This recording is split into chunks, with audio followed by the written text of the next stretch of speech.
देखो शुरुआत कहां से हुई हमारे जीवन में इस कार्य की, वो मैं आपको सुनाता हूं। जब मैंने पहली बार कथा की तो मुझे कथा मैं सुनाने जाता था लोगों के यहाँ, तो मुझे कथा में मुझे याद है कि जब मैं कथाएं करने गांव गांव और शहरों में भी जाता था तो लोग कथा कराते थे। एक मैया ने मुझे कथा कराने की 7 दिन में केवल तुलसी का पत्ता दिया था दक्षिणा में। मुझे याद है वो पत्ता मैंने स्वीकार किया था और मैंने एक भी रुपए 7 दिन की कथा सुनाई, एक भी रुपए लिया नहीं। मैया ने जो दिया कि बेटा मेरे पास एक बहुत गरीब मैया थी, उन्होंने मन किया कि बेटा मुझे कथा सुनना है भागवत। मैंने कहा मैया सुन लो। बोले मैं आपको तुलसी का पत्ता दूंगी। हमने कहा बिल्कुल देना। 7 दिन की कथा हुई, उन्होंने तुलसी का पत्ता दिया था दक्षिणा में। फिर एक दूसरी जगह कथा हुई तो वो एक रिक्शा चलाने वाले हमारे एक भाई थे, उन्होंने मन जाहिर किया कि हमें भी भागवत सुनना है। हमने कहा जरूर। उन्होंने भागवत सुनी, 7 दिन की कथा हुई। 7 दिन की कथा में उन्होंने मुझे केवल 500 रुपए दिए। मैंने सहर से वो 500 रुपए स्वीकार किए। और हम लोगों की टीम में 8-10 लोग तो होते ही होते हैं, संगीत वाले भी हैं, साउंड वाले भी हैं। इन सबके होने 10 लोग थे और 7 दिन की कथा हुई, उन्होंने 500 रुपए दिए। मैंने सहर से स्वीकार किया और मैंने कथा उनको खूब बढ़िया से सुनाई। ऐसे करते करते करते करते फिर क्या हुआ, फिर मैं कथा करने गया तो एक जगह मुझे लगभग 30,000 रुपए मिले कथा के। तो मैंने सोचा कि 30,000 रुपए तो बहुत ज्यादा हैं। अब चूंकि मिल ही गए थे, लोगों ने चढ़ाया था भागवत जी में, यजमान जी ने भी दक्षिणा दी थी लगभग 11,000 रुपए। अब पैसे आ गए हमारे पास 30,000 रुपए और हमारे कोई खर्चे थे नहीं। जितना खर्चा बांट दिया ना, बांटने के बाद भी हमारे पास लगभग 15,000 रुपए बचा। हमने सोचा कि अब ये 15,000, अब घर के खर्चे भी बहुत ज्यादा नहीं थे, दाल चावल रोटी खानी थी, कोई इच्छाएं थी नहीं। खर्चे निकालने के बाद भी पैसा बचा। मेरे मन में एक बात शुरू हुई कि अब ये पैसा जो अब मैं कथा तो करते ही रहा, लोगों ने सहयोग किया, चढ़ावा चढ़ाया, लोगों ने दिया। मेरे पास पैसा मेरी जरूरत से ज्यादा आने लगा।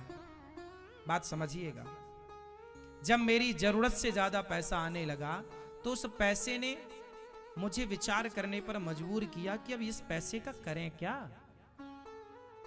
पहले हमारे पास कोई प्रकल्प ऐसा नहीं था, ना हम वृद्ध माओं की पहले से शुरुआती की बात बता रहे हैं हम। उस समय ना आश्रम था, ना गौशाला थी, ना वृद्धाश्रम, ना कुछ भी नहीं। हम भागवत सुनाते थे बस।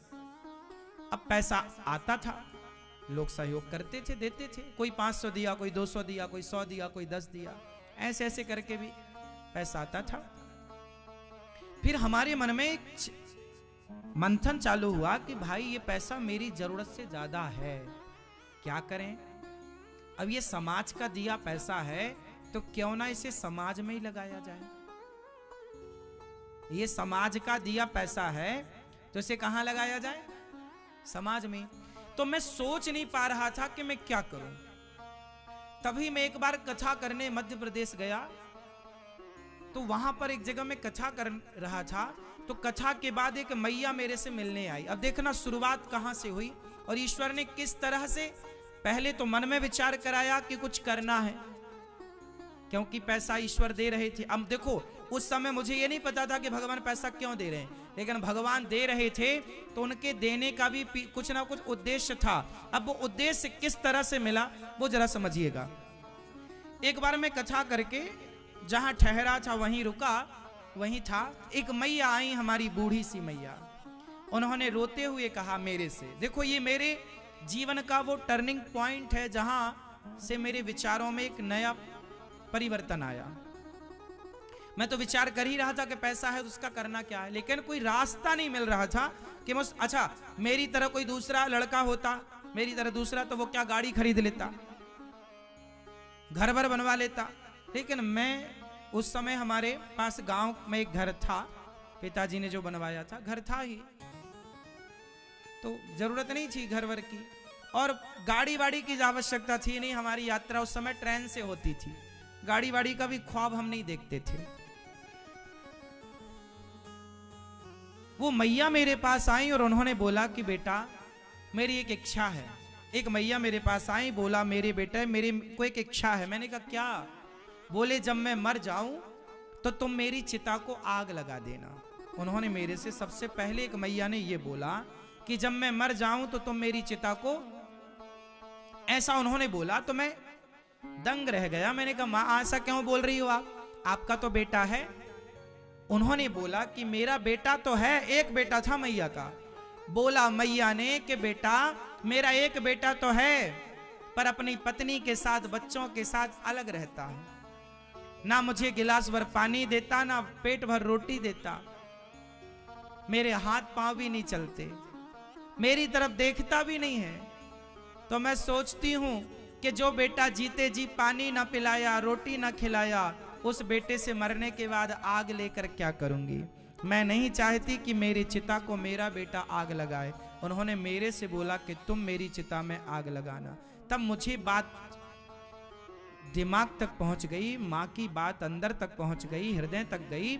माँ, मैंने विचार किया कि देखो चिता पे आग लगा देना तो बड़ी बात नहीं है।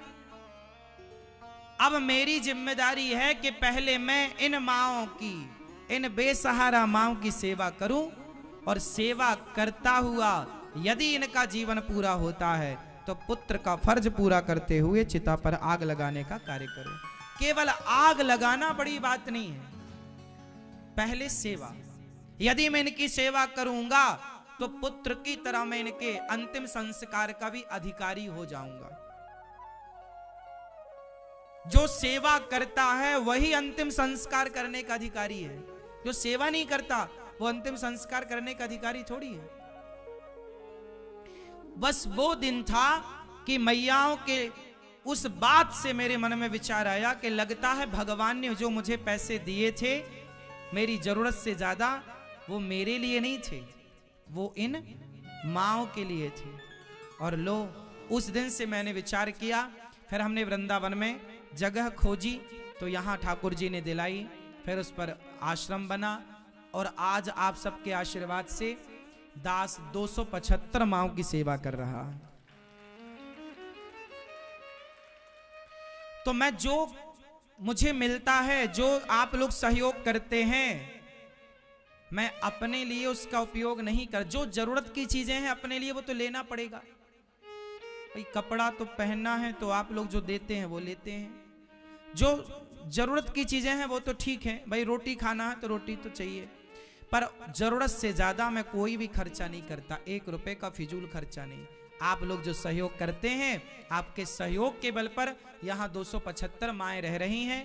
और माँओं की सेवा करने के बाद भी जब मुझे लगा कि पैसे सेवा करने के बाद भी बच रहे हैं तो क्या करूं, तो मुझे लगा कि गौरी गोपाल आश्रम में, वृंदावन धाम में हजारों लोग आते हैं, इन्हें भोजन की व्यवस्था नहीं मिलती। तब गौरी गोपाल अन्न क्षेत्र स्टार्ट हुआ बाद में कि चलो कोई भी आएगा भरपेट भोजन पाएगा। तो अब जो भी आप लोग सहयोग करते हैं तो आपके सहयोग से गौरी गोपाल आश्रम में अन्न क्षेत्र चलता है। कोई भी आता है वृंदावन आओ प्रसाद पाने गौरी गोपाल आश्रम। जब तक मेरे प्राण रहेंगे जो आप सहयोग करते हैं ना साहब, बस वो सेवा में लग जाता है। आज का दिया आज ही लग जाता है। इसलिए हमें विश्वास है कि यह कार्य भगवान ने स्टार्ट कराया है तो वही इसे निभाते चलेंगे, वही कराते चलेंगे। इसलिए आप बस प्रार्थना है कि आप भी अन्न क्षेत्र अपनी ओर से बंटवाकर, गौरी गोपाल आश्रम में संत लोग भोजन करते हैं। वृंदावन में कोई भी भक्त आ जाए सबको पेट भर भोजन यहाँ निःशुल्क मिलता है। गौरी गोपाल आश्रम वो आश्रम है पूरे वृंदावन में, कभी भी आप आओ, कहीं भी आओ, प्रसाद पाने गौरी गोपाल भगवान की रसोई में आना, आपको निःशुल्क पेट भर भोजन। रात्रि के 2 बजे भी कोई आए तो पेट भर भोजन मिलता है। ये आप लोगों की सेवा है। अब बताओ, जनता का दिया सहयोग जनता की सेवा में लग रहा है या नहीं? सच बताना, गौरी गोपाल आश्रम में सेवा हो रही है या नहीं? कितने लोग मानते हैं इस बात को कि यहां जो कहा जा रहा है, जो टीवी पर बताया जा रहा है, वो सेवा हो रही है? सच्ची बताएं मेरी माँ, मैं कभी झूठ नहीं बोलता, जितना मैं करता हूं उतना ही कहता हूं, एक रत्ती ज्यादा नहीं।